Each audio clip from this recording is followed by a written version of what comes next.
Bonjour et merci de nous retrouver pour La Foi prise au mot, votre rendez-vous de formation. Cette semaine, un mot, solitude.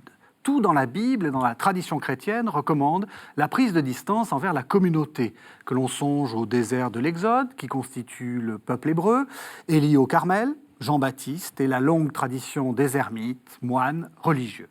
Pourtant, quelle épreuve quand cet isolement n'est pas choisi et qu'il vient après un veuvage, des difficultés sociales, voire un travail trop absorbant qui coupe toutes les relations. Qu'est-ce qu'il peut y avoir de bon dans la solitude ? Y a-t-il une bonne, y a-t-il une mauvaise solitude ? Et comment transformer une solitude subie en solitude fructueuse ? Telles sont les questions, souvent difficiles, que je vais poser à mes deux invités. Sandrine Canéry, bonsoir.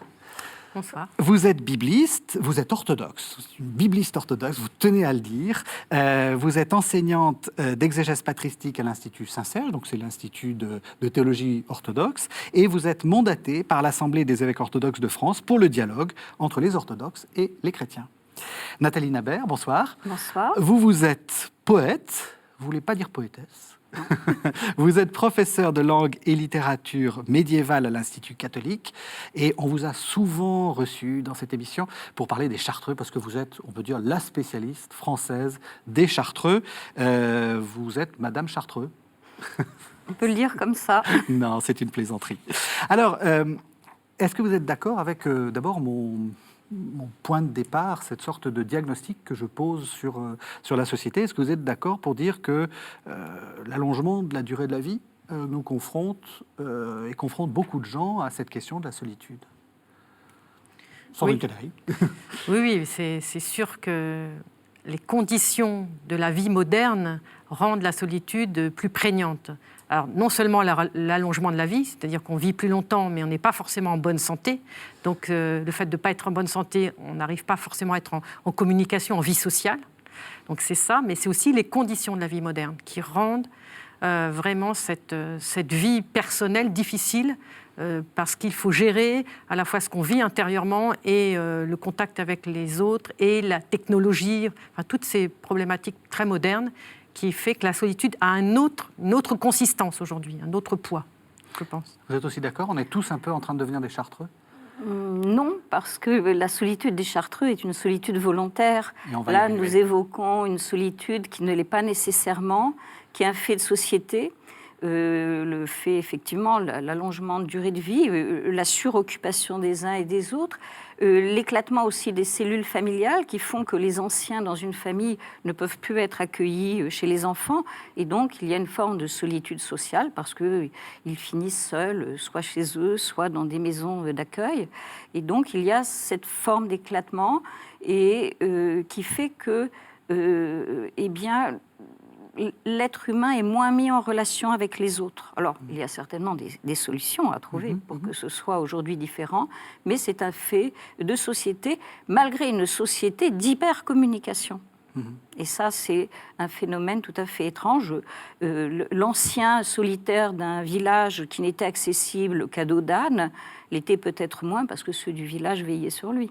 Oui, et c'est une expérience que nous faisons sans doute tous les trois, puisque nous enseignons, hein, c'est pas un secret, nous enseignons tous les trois à l'université, et on a l'impression que certains étudiants, je ne sais pas quelle est votre expérience, mais que certains étudiants n'ont pour seule communication sociale que les quelques heures qui passent à l'université. Ça m'a beaucoup frappé. Moi, je m'attendais à beaucoup de solitude chez des gens plus âgés, mais les jeunes aussi. Oui, les jeunes sont solitaires. Alors, c'est aussi lié au mode de communication. Les jeunes sont très sur leur téléphone portable, sur Internet, qui est une forme de communication, mais in absentia. L'autre n'est pas présent physiquement. Ça crée une solitude. Et puis, les étudiants sont pris d'abord par leur travail d'étudiant, par les longs déplacements souvent, une certaine angoisse de l'avenir pour certains, ce qui fait que la relation à l'autre, cette espèce de liberté qu'avaient peut-être des étudiants il y a quelques années, l'ont un petit peu moins. Alors c'est aussi au monde universitaire à retrouver des lieux d'accueil et de rencontre pour que ces étudiants ne soient pas seuls. Comment vous définiriez la solitude, Sandrine Canéry, puisque vous avez écrit, je remonterai ça tout à l'heure, Que dit la Bible sur la solitude. Quelle est la définition que vous apportez à la solitude? Je ne sais pas s'il y en a une. Moi, je dirais qu'il y en a plusieurs. Moi, ce que je dirais brièvement, c'est de dire que la solitude, elle est ontologique. C'est-à-dire que tout être humain fait cette expérience. Qu'on soit, croyant ou non croyant, qu'on soit marié ou pas marié, qu'on ait une grande famille autour de soi ou qu'on soit tout seul dans sa petite chambre, tout le monde fait cette expérience de l'unicité, de la solitude qui est liée à l'unicité. Voilà, je pense que c'est ça. Comment quelqu'un peut-il me comprendre? Parce qu'il n'y a que moi qui suis moi. Voilà. Et donc, comment entrer? Parce que finalement, la solitude, c'est je ne suis pas suffisamment en communication, je ne suis pas suffisamment en communion avec l'autre, avec mon frère ou avec Dieu. Et donc, comment je fais alors que je suis seule à être moi-même et je suis seule à penser exactement ce que je pense? Comment je peux me communiquer et accueillir l'autre? Comment être dans une vraie relation? Et ça, c'est une vraie question. Je pense que la définition de la solitude, elle est là. Comment je communique pour être en communion, pour entrer jusqu'en communion, alors que je suis unique et est-ce que quelqu'un peut me comprendre? Vous êtes d'accord avec cette définition? Je suis vraiment d'accord avec cette définition. Je pense à un texte de René Char dans La Nuit talismanique. Je ne suis pas seule parce que je suis abandonnée, je suis seule parce que je suis seule, amande entre les parois de sa closerie. Et c'est exactement la définition de la solitude ontologique. Quoi qu'il arrive, on est seul face aux grandes décisions, seul face à la mort, seul face à la vieillesse. Il y a cette première solitude initiale qui est consubstantielle à l'homme. Après ça, elle trouvera des formulations différentes en fonction des vies que nous avons, mais c'est la première solitude. On est confronté à soi, c'est celle qu'a recherchée aussi Montaigne, en s'isolant, être prisonnier de son être. Et à partir de là, il y a peut-être moyen de trouver des ailes pour sortir de cet être-là, mais c'est vrai, c'est la première solitude de l'homme, cette solitude ontologique. Je suis vraiment d'accord avec ce que vous avez dit. Et je pense que c'est pour ça que l'adolescence est très difficile, parce que l'adolescence est une première prise de conscience extrêmement aiguë de cette absolue solitude et de ce désir de trouver son identité en se séparant de ceux qui ont été nos modèles, qui sont nos pères et notre père et notre mère. Et je pense que, du coup, l'adolescent, il a du mal, quoi. Il a du mal parce qu'il veut être lui-même et en même temps, il est confronté à cette solitude. C'est un abîme, c'est une angoisse, c'est une anxiété terrible de l'avenir, quoi. Qu'est-ce que je fais de ma vie? Qui suis-je? Et comment je vais construire mon être? Et ça, et moi, je peux comprendre que l'adolescence, on y est tous passés, hein, mais aujourd'hui, il y a quelque chose de plus prégnant encore, il me semble. Est-ce que, justement, là, c'est très important de commencer par ça, parce que, comme vous avez dit, après, on essaie de monnayer son existence pour soit affronter cette solitude, soit justement, essayer de ne pas la voir, le fameux divertissement, hein, on s'étourdit de plein de choses. Est-ce que c'est pas ça qui fait que la deuxième définition de la solitude, c'est-à-dire le fait d'être seul parce que, justement, une épreuve de la vie ou un travail. Est-ce que c'est pas ça qui rend la solitude seconde si difficile? Est-ce que c'est parce que, finalement, on se retrouve face à soi? Alors, il y a cette confrontation avec soi-même, qui peut être positive. J'évoquais Montaigne. Pour Montaigne, le désir d'être précisément seul face à lui-même lui a permis de construire sa retraite, qui était d'ailleurs toute relative. Mais cette seconde solitude, qui est plus d'ordre social, c'est-à-dire que quelque chose, une brisure de la vie, a fait qu'on se retrouve seul. Elle est liée à cette première solitude ontologique, mais cette seconde solitude peut trouver, j'allais dire, des formes de modélisation différentes, parce que si la solitude vient de la relation sociale, il faut renouer les liens sociaux. Enfin voilà, il y a des éléments qui peuvent être pris en compte, tandis que la première solitude, c'est un fait humain. Qu'on ne peut pas retirer à l'homme, et je pense qu'il faut l'assumer. On sait qu'on est comme ça, de même que nous marchons sur terre et que nous ne savons pas voler avec nos bras. Eh bien, on est seul, et à partir de là, il y a peut-être une forme de sérénité à retrouver, parce que, du coup, on se connaît à travers ses limites. La seconde solitude, celle que vous venez d'évoquer, me semble, elle, pouvoir trouver d'autres formes de guérison, c'est un vaste sujet, hein, ce n'est pas forcément facile, mais je pense qu'elle caractérise aussi un peu notre société qui, par la rapidité avec laquelle nous vivons, des formes de communication qui sont des formes de communication isolées. Les SMS, les courriels, c'est à la fois une présence, mais qui est totalement absente et qui finit par isoler les êtres dans une sorte de monologue avec un autre qui n'est pas là. Et c'est là où, effectivement, on peut changer les choses, les modifier légèrement, je pense. Vous êtes d'accord ? Alors, moi, ce que je réagirais à ça en disant que il y a une vraie prise de conscience. Pour ça, tout à l'heure, je parlais de l'adolescence, c'est-à-dire qu'il y a un tournant, et la jeunesse, bien sûr, un peu plus loin. Il y a une prise de conscience de se rendre compte, je suis unique, je suis seule, je veux absolument être en relation, parce que ça fait aussi partie de mon être profond d'être humain. Et comment j'assume, en fait, je pense qu'il y a vraiment une conscience. Est-ce que j'assume que je suis seule ? Est-ce que je le regarde en face ? Et est-ce que je l'assume ? Est-ce que je le prends sur moi ? Et est-ce que du coup, au lieu de le vivre comme quelque chose de subi, vous parlez de vos bras qui ne peuvent pas voler, voilà, on ne subit pas le fait de ne pas pouvoir voler. Je veux dire, ça fait partie de quelque chose qui finalement est naturel à tout homme. Voilà. Est-ce que pour la solitude, on pourrait faire pareil ? C'est-à-dire entrer vraiment dans cet état-là qui est « je suis seule » et ensuite, parce que j'entre dans cette condition, que j'entre volontairement, que je le fais mien, alors à ce moment-là, je peux déboucher sur autre chose. Mais tant que je n'ai pas accepté, mais sereinement, un peu, vous parliez un peu de sérénité, il faut que j'accepte sereinement, voilà. Mais ça met du temps, parce qu'il y a un combat en nous et qui peut durer longtemps, parce que on veut être fusionnel avec quelqu'un, on veut être tout à fait en communication, puis finalement on se heurte, et puis finalement on se sépare, on se remet, enfin... Les difficultés de relation sont telles qu'on se rend bien compte que ce n'est pas si simple. Voilà. Et je pense que les difficultés de relation sont d'autant plus difficiles qu'on n'a pas assumé soi-même sa propre solitude. Pourquoi c'est si important, vous avez dit, de communiquer aux autres qui on est ? Parce qu'à la limite, on s'en fiche ? Non.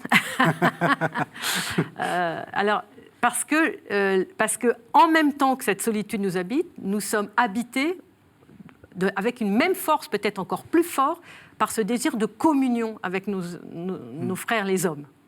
Et il y a un désir de communion qui est intense, alors qu'il y a le désir amoureux, bien sûr, mais même le désir de communion avec tout homme, l'amitié, enfin, toutes sortes de relations. Et nous souhaitons tous que ces relations soient harmonieuses, qu'on se comprenne l'un des autres, que ça circule, qu'il y ait une bienveillance les uns par rapport aux autres. Tout ça, on le désire tous, mais on n'y arrive pas, voilà, ou on n'y arrive pas toujours. Et donc, comment on peut y arriver ? Justement en se communiquant soi-même. Voilà qui je suis. Voilà, là, il y a quelque chose qui n'a pas été entre nous, mais voilà, moi, je le vis comme ça. Donc, j'ai besoin que tu le comprennes. Ah, toi, tu le vis comme ça. Ah, moi, il faut que je le comprenne. Donc, cette espèce de compréhension que l'autre a de moi et moi de l'autre qui fait que j'entre dans une meilleure auto-compréhension de moi-même, une meilleure compréhension de l'autre et du coup, une relation qui va être davantage huilée, si vous voulez. Quelque chose qui est plus harmonieux, qui est plus doux. Parce que j'ai fait cet effort de sortir de mon isolement et de ma façon de penser à moi qui est un peu limitée pour entrer dans une autre chose qui est l'autre, c'est une autre personne et je me branche, si vous voulez, j'écoute. Je me mets à l'écoute. Voilà. Je pense que ça, c'est très important. On va voir ce que dit la tradition de la solitude. Avant, je vous propose qu'on entende un poème, enfin un extrait de poème d'Alfred de Musset. C'est dans les Poésies nouvelles. Ça s'appelle « La nuit de décembre ». Ça date de 1857. Je ne suis ni Dieu ni démon, et tu m'as nommé par mon nom quand tu m'as appelé ton frère. Où tu vas, j'y serai toujours, jusqu'au dernier de tes jours, où j'irai m'asseoir sur ta pierre.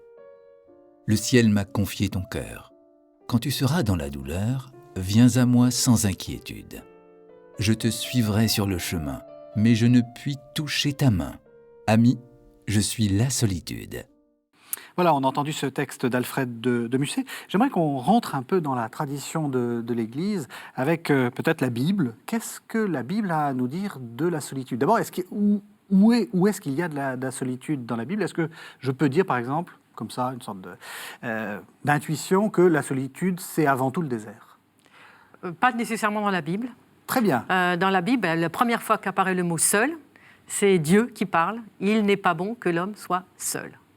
Donc ça montre bien que Dieu a cette conscience que l'homme a besoin d'une épouse, parce que c'est au moment où il va créer la femme, mais il a conscience qu'un homme seul, excusez-moi le terme, c'est un homme perdu. On ne peut pas être seul sur Terre, même sur une île déserte, on ne peut pas vivre seul. Voilà. Donc même les plus solitaires seront toujours en relation avec leurs frères. Donc il n'est pas bon, alors que Dieu dit que tout est bon. Des 7 premiers jours de la création. Donc il n'est pas bon que l'homme soit seul, c'est la première fois que... Voilà. Et puis tout au long de la Bible, nous avons beaucoup d'autres personnages qui se retrouvent seuls devant des décisions. Moi je pense par exemple à Rebecca.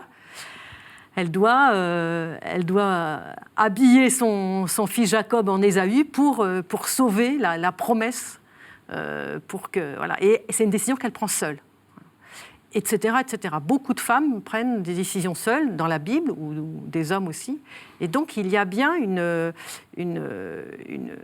conscience de l'importance de poser un acte qui soit selon Dieu et qui est un acte qui n'y a que moi seul que je peux poser. Et ça, la Bible est très... Ça nous donne responsable, ça nous rend responsables. Et la Bible est très puissante là-dessus. Elle nous fait prendre cette conscience, je suis responsable et Dieu me rend responsable de mes frères, du monde, du cosmos. Voilà. Et donc, c'est très important, ça. C'est aussi une expérience, on va tout de suite sauter à l'expérience monastique, si j'ose dire. C'est aussi une expérience que, quand on va voir les Chartreux, quand on va voir aussi n'importe quel ordre contemplatif, ils disent tous, le fait d'avoir fait ce choix-là ne nous coupe pas des autres hommes.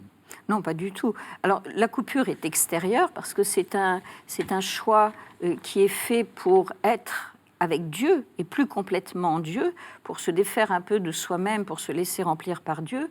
Mais ce n'est pas un choix qui est fait à l'encontre de la société humaine. Cette société est emportée dans le choix d'une vie solitaire. Elle est emportée au tréfonds de la prière et du recueillement. Les Chartreux ne tournent pas le dos à l'humanité, ils l'emportent dans un lieu de plus haut recueillement pour que la présence à Dieu soit plus forte. Autrement dit, toute cette humanité est emportée dans cette présence à Dieu. Alors, évidemment, la démarche ici est une démarche de foi, mais qui ne caractérise pas que le monde chrétien. Les démarches de solitude, on la trouve dans la tradition soufie, on la trouve même dans des traditions qui ne sont pas religieuses, comme le taoïsme. Le taoïsme, ce retrait du monde pour trouver cette unité de l'harmonie.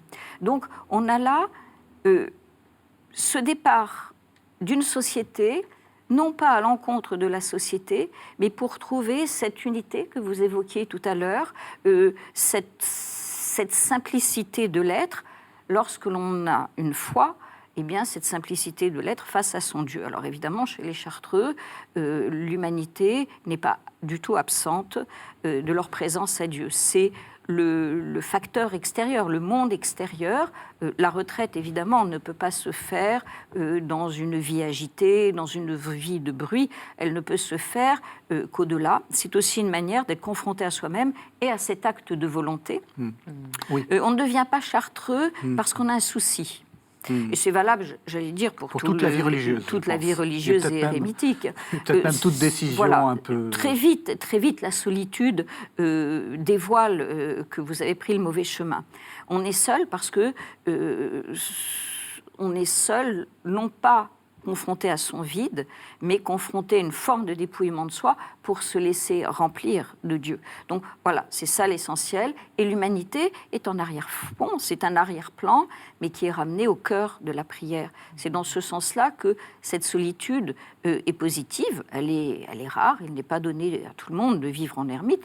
Et bien sûr, nous évoquons les Chartreux, mais il y a quand même un certain nombre d'ermites aujourd'hui en France, plus de 200, qui sont ermites avec l'accord de leurs évêques et qui vivent un retrait du monde profond pour être plus proches de Dieu et j'allais dire, porter toutes les souffrances de l'humanité dans cette présence à Dieu. qui est aussi une oblation de soi.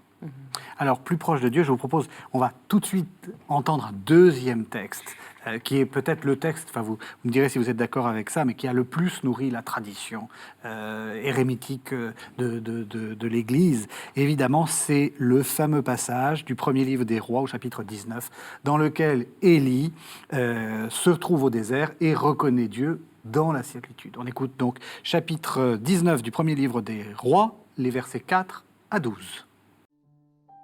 Élie se leva, mangea et but. Puis, fortifié par cette nourriture, il marcha 40 jours et 40 nuits jusqu'à l'Horeb, la montagne de Dieu. Là, il entra dans une caverne et y passa la nuit. Et voici que la parole du Seigneur lui fut adressée. Il lui dit : « Que fais-tu là, Élie ? » Il répondit : « J'éprouve une ardeur jalouse pour toi, Seigneur, Dieu de l'univers. Les fils d'Israël ont abandonné ton alliance, renversé tes autels et tué tes prophètes par l'épée. Moi, je suis le seul à être resté, et ils cherchent à prendre ma vie. » Le Seigneur dit : « Sors et tiens-toi sur la montagne devant le Seigneur, car il va passer. » À l'approche du Seigneur, il y eut un ouragan, si fort et si violent qu'il fendait les montagnes et brisait les rochers. Mais le Seigneur n'était pas dans l'ouragan. Et après l'ouragan, il y eut un tremblement de terre. Mais le Seigneur n'était pas dans le tremblement de terre. Et après ce tremblement de terre, un feu. Mais le Seigneur n'était pas dans ce feu. Et après ce feu, le murmure d'une brise légère. Alors Sandrine Cannery, vous êtes spécialiste d'Ancien Testament et vous êtes aussi spécialiste d'exégèse patristique. Est-ce que vous êtes d'accord que c'est un des textes les plus centraux sur cette question de la solitude ? C'était obligatoire d'en parler dans un livre. C'était pas possible de faire sans. Alors qu'est-ce qu'il nous dit ce texte ? Alors ce texte est très profond parce qu'il met Élie en situation, comme il dit, je suis pris par un zèle jaloux. Il aime Dieu et il ne supporte pas que dans son propre peuple, certains adorent ce qu'on appelle les Baals, c'est-à-dire les faux dieux. Il ne supporte pas. Il dit, mon peuple, il a reçu la révélation, il faut que tout mon peuple reconnaisse qu'il y a un seul Dieu et il adore uniquement lui. Donc il ne supporte pas. Non. Et puis ensuite, il y a les prophètes de Baal. Il y a les prophètes de Baal qui, eux, adorent les Baals, puisque ce sont des prophètes de Baal. Et donc, il est entouré de gens qui adorent des faux dieux, et il est pris d'un zèle jaloux en disant, moi, je vais montrer que Dieu est le vrai Dieu, et je vais faire un peu l'autorité en montrant. Et donc, il construit un autel, enfin bon, on connaît l'histoire. Il se met un peu à la place de Dieu. Il se met un peu à la place de Dieu, oui, tout à fait. Parce que, si on regarde bien le texte, Dieu n'a jamais demandé ça. Voilà. Et donc, les prophètes des Baals construisent leur autel, lui il construit son autel, et puis on attend que le feu descende du ciel pour prouver quel autel et quel est le vrai Dieu qui va enflammer la victime qui est sur l'autel. Alors évidemment, les prophètes de Baal, toute la journée, prient leur Dieu et rien ne vient du ciel, et puis quand Élie prie son Dieu, c'est-à-dire le Dieu un, le feu descend, il absorbe l'eau, etc., et il montre par là même que son Dieu est le vrai Dieu, puisque c'est le seul qui répond. Et ensuite, après, il fait égorger les 450 prophètes de Baal. Mais Dieu n'a jamais demandé ça, jamais. Et donc là, on sent qu'il y a une violence. Donc ce zèle jaloux, on peut le comprendre. Nous sommes des zélés si nous voulons aimer Dieu et pour nous chrétiens le Christ.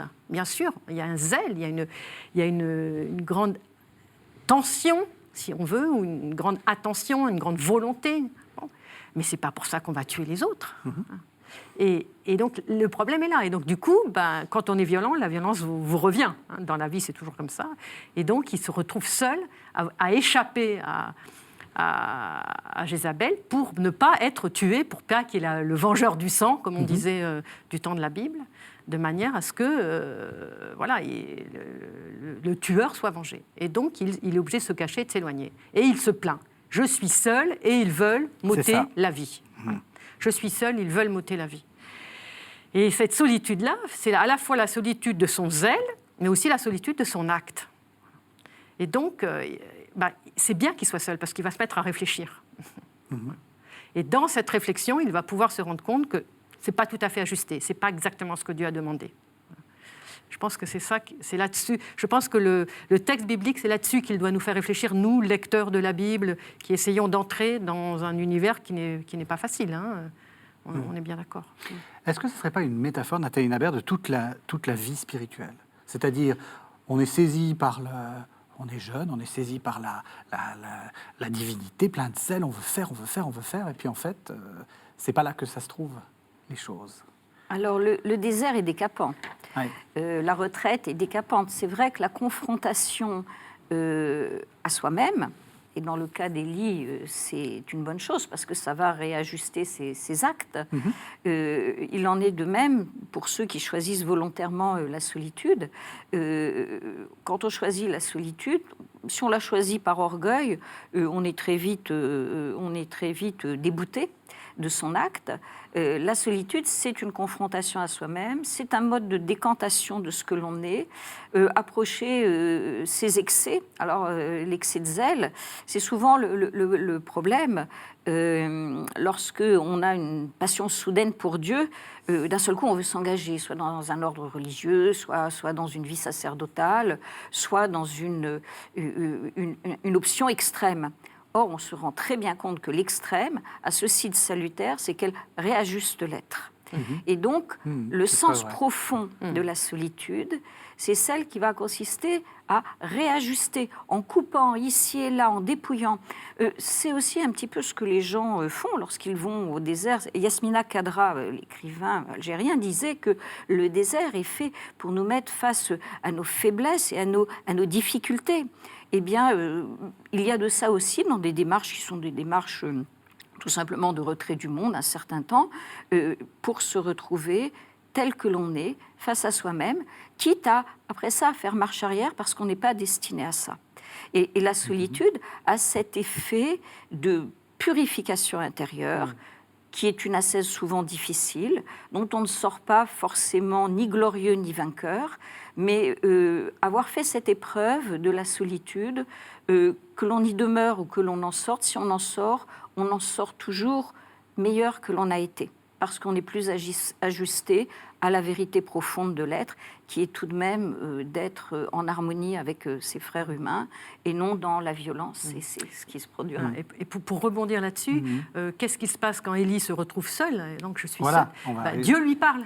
Oui. Donc, ce qui est très intéressant, c'est que cette solitude, dont il se plaint, en plus, c'est une solitude où il doit se cacher parce qu'on veut lui prendre sa vie.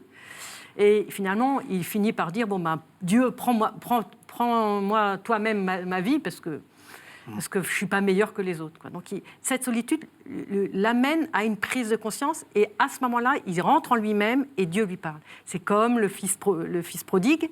Il fait toutes ses bêtises, et à un moment donné, il rentre en lui-même et il entend quelque chose, même si ce n'est pas dit dans le texte, mais il sent à l'intérieur qu'il doit retourner chez son père. Voilà.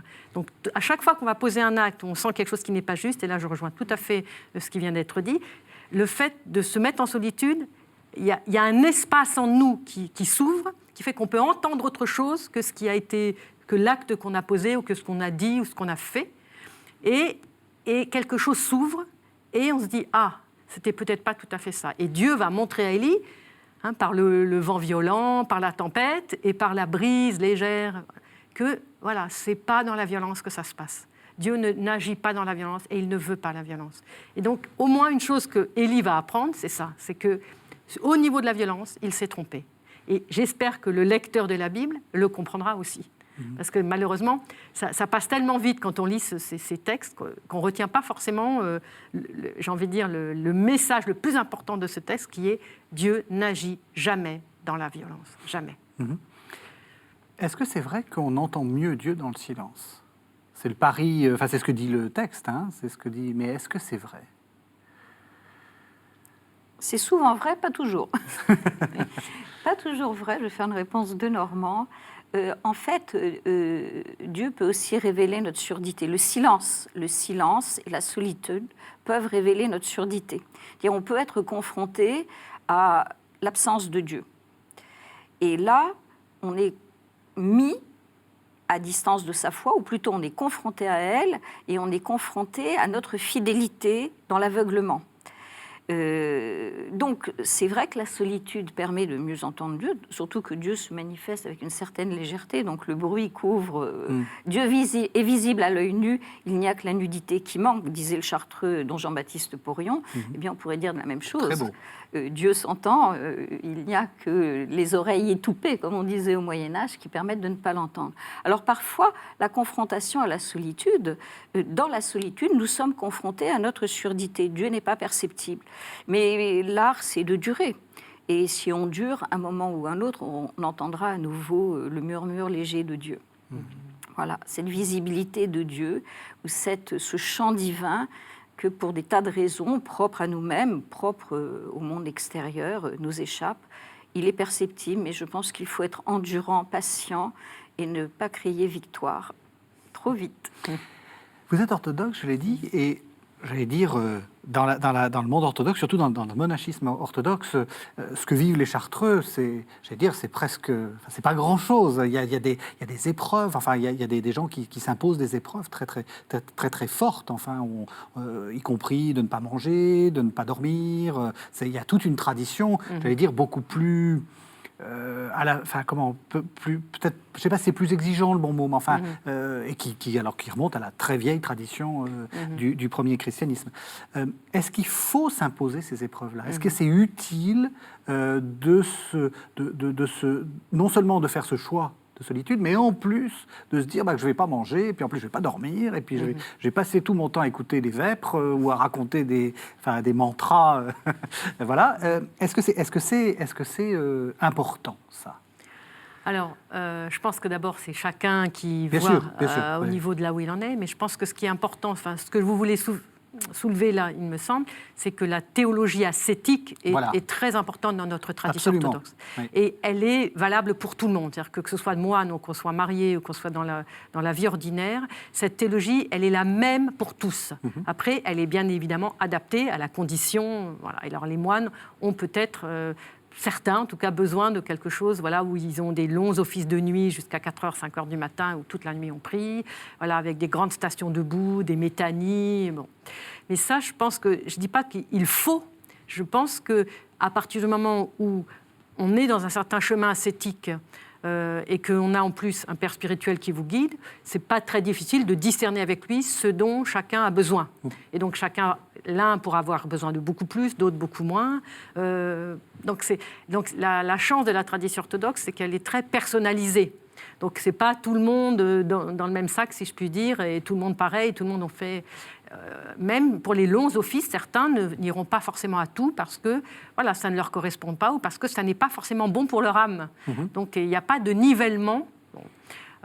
Ceci étant dit, le combat contre les passions, qui est un combat très sévère et très ardu, est fondamental chez nous, et celui-là, il ne se vit qu'en solitude. Voilà, ça c'est sûr. C'est-à-dire qu'il n'y a que la personne elle-même qui peut décider, bon maintenant, je combats contre mes pensées, j'ai des mauvaises pensées contre un tel, je les combats et je n'accepte plus aucune mauvaise pensée.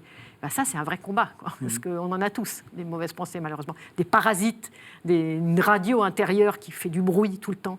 Comment je fais descendre tout ça dans le cœur et j'attends que Dieu se manifeste pour purifier. Parce que dès que j'ai des mauvaises pensées, ça veut dire que quelque chose n'est pas purifié. Et là, je rejoins tout à fait ce qui vient d'être dit.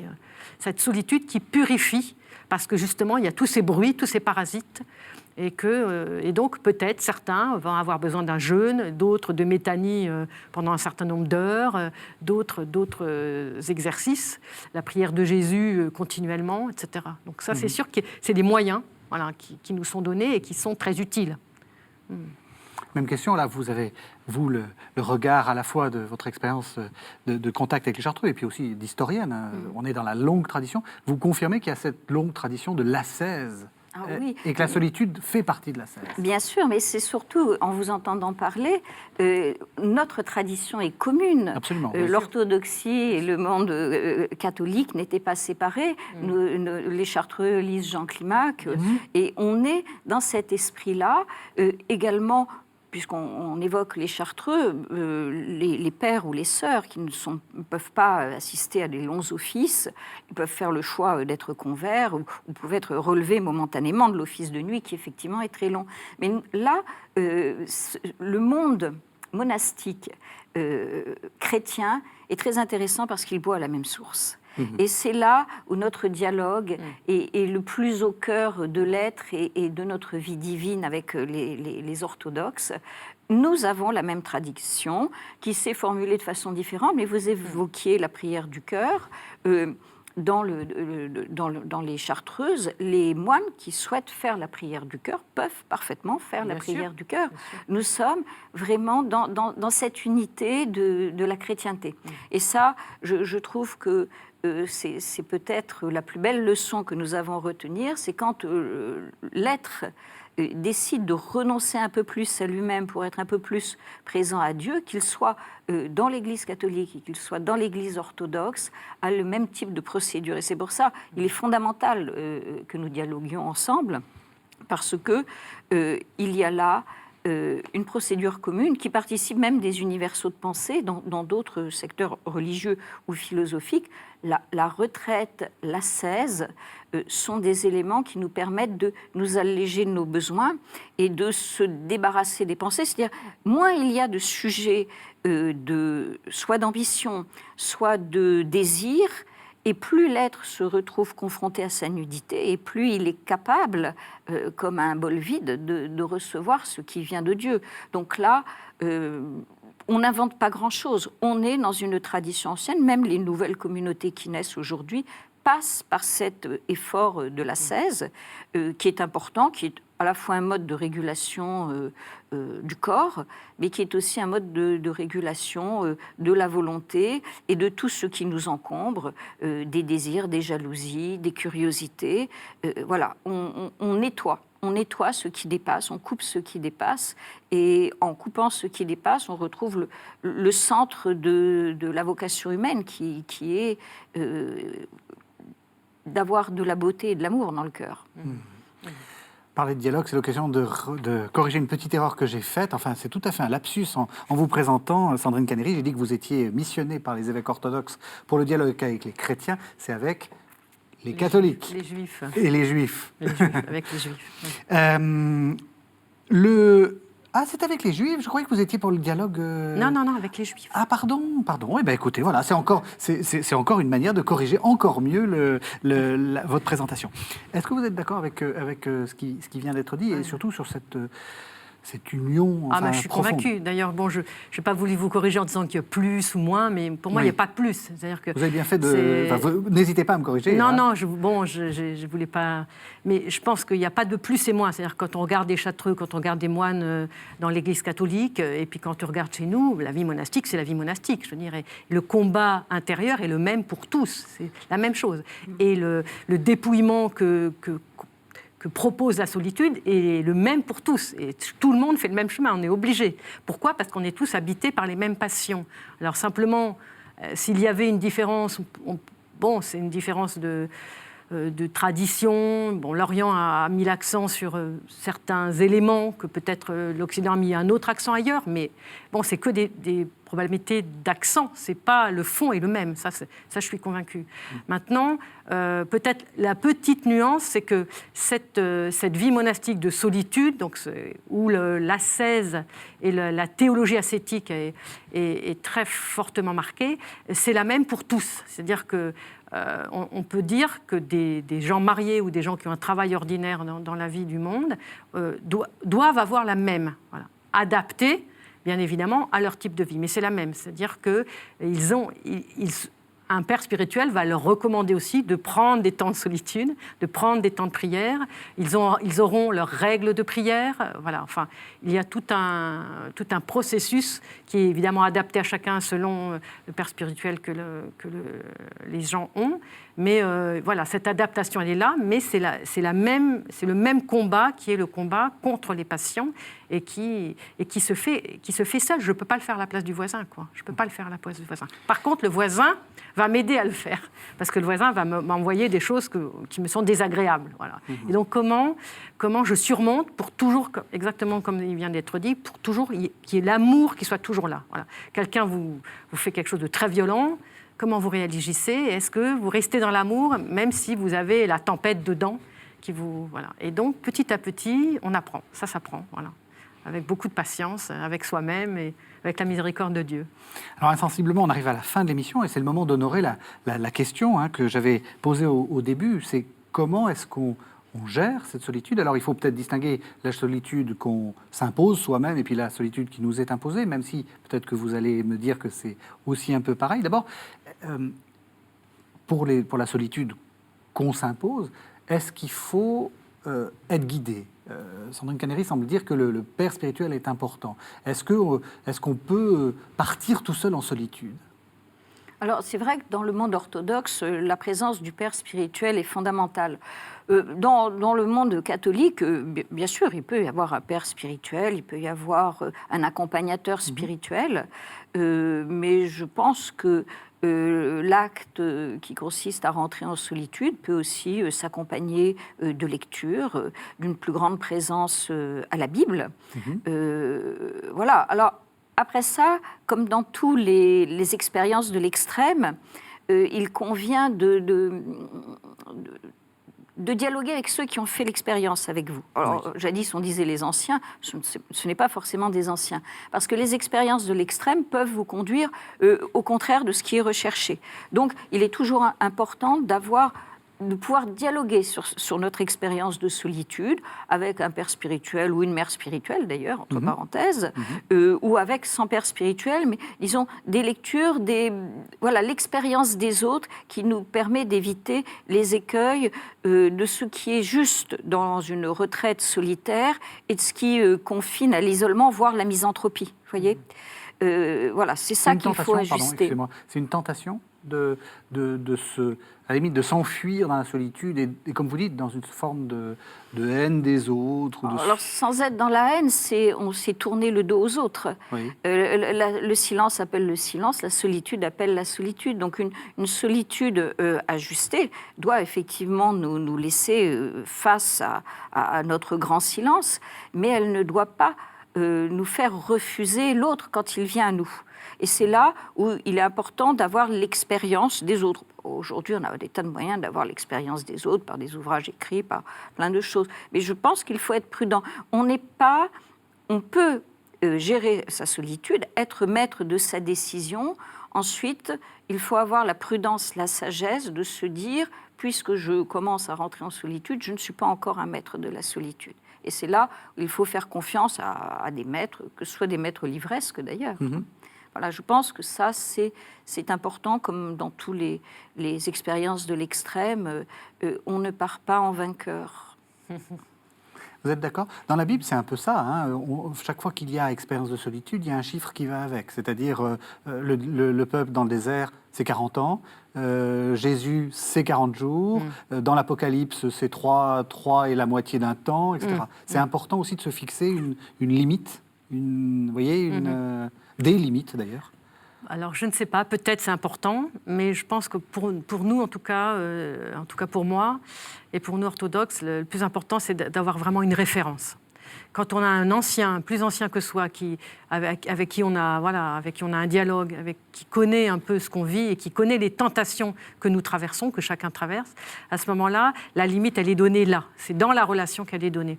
Et c'est pour ça que l'expérience de solitude ou l'expérience de l'ascèse, de la théologie ascétique, elle est toujours monnayée et toujours révisée par une parole que vous recevez d'un ancien à qui vous faites confiance, que cette parole vous plaise ou que cette parole ne vous plaise pas. Et c'est ça le très important. C'est très important parce que c'est vrai qu'on peut choisir aussi des maîtres spirituels en fonction du plaisir qu'on a à les écouter. Le problème, c'est qu'à un moment donné, ils vont toujours vous dire quelque chose qui ne vous plaît pas. Oui. Et donc, qu'est-ce que vous faites? Vous allez changer? Et non, justement. C'est la tentation.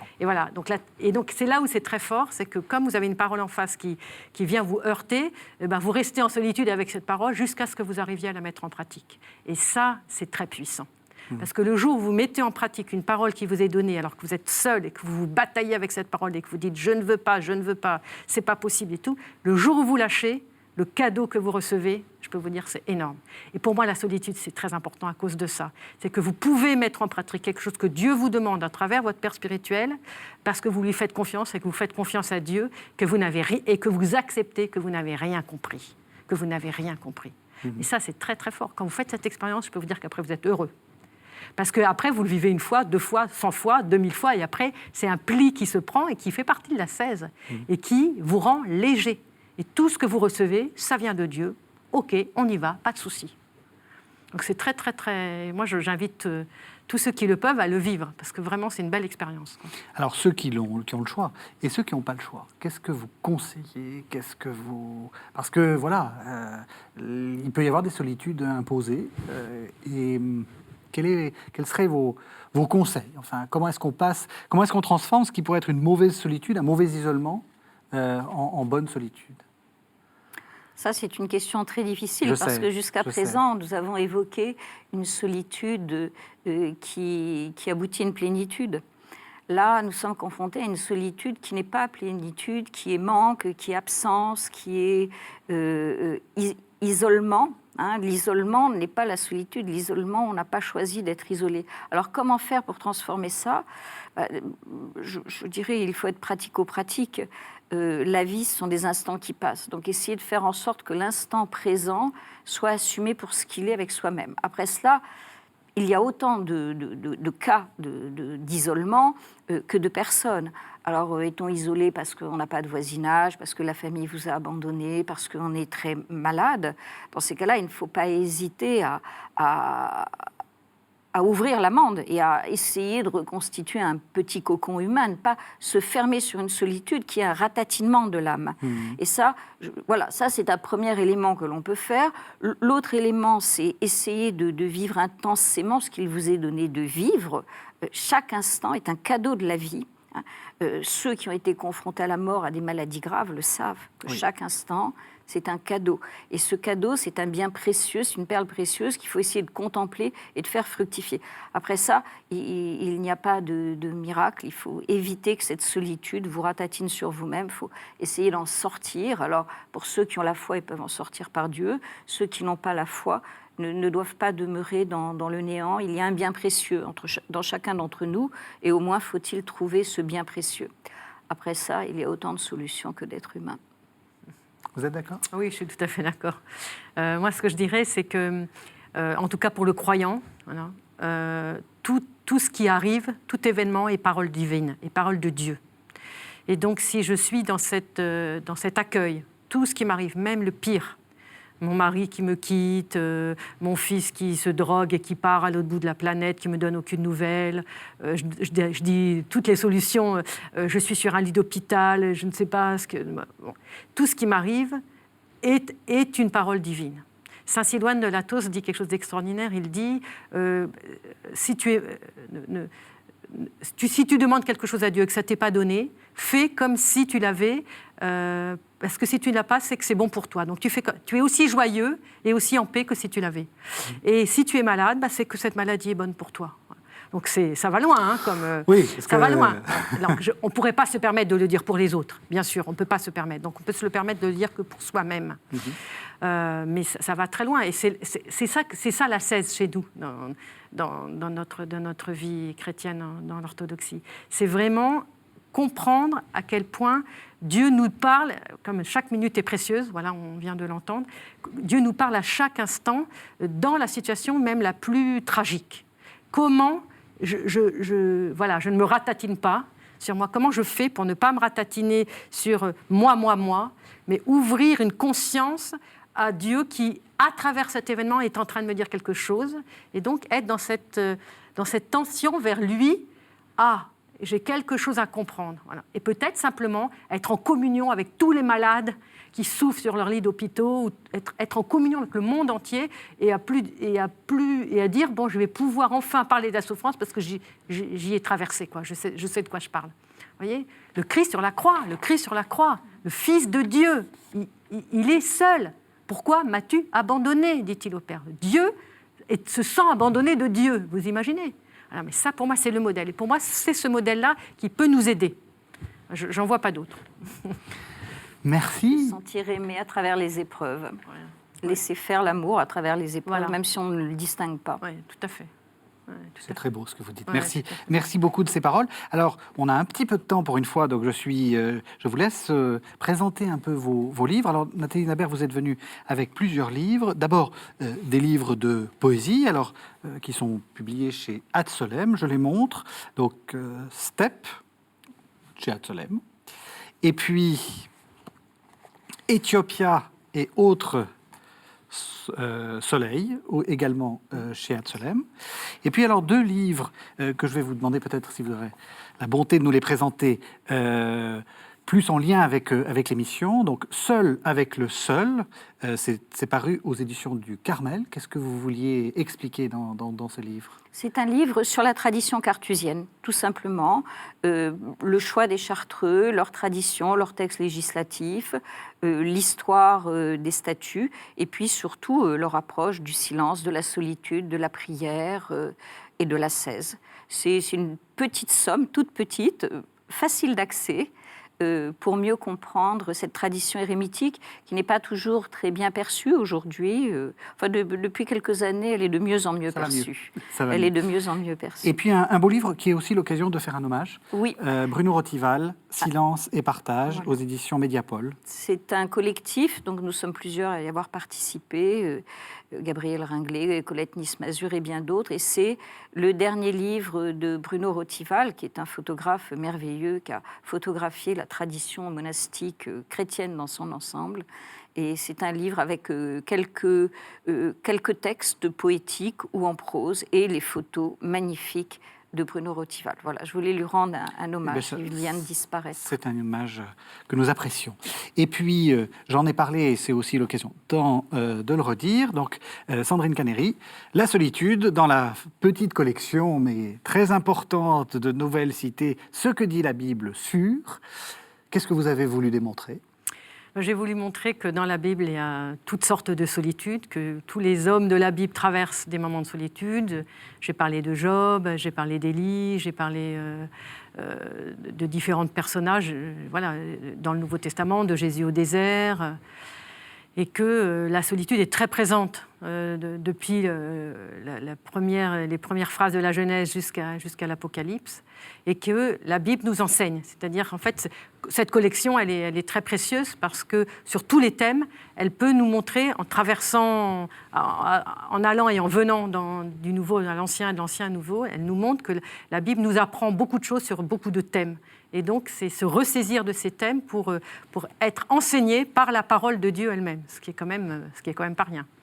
Merci à toutes les deux. Merci de nous avoir suivis sur KTO. Vous savez que vous pouvez retrouver cette émission sur le site internet de la chaîne www.ktotv.com. Quant à nous, on se retrouve la semaine prochaine.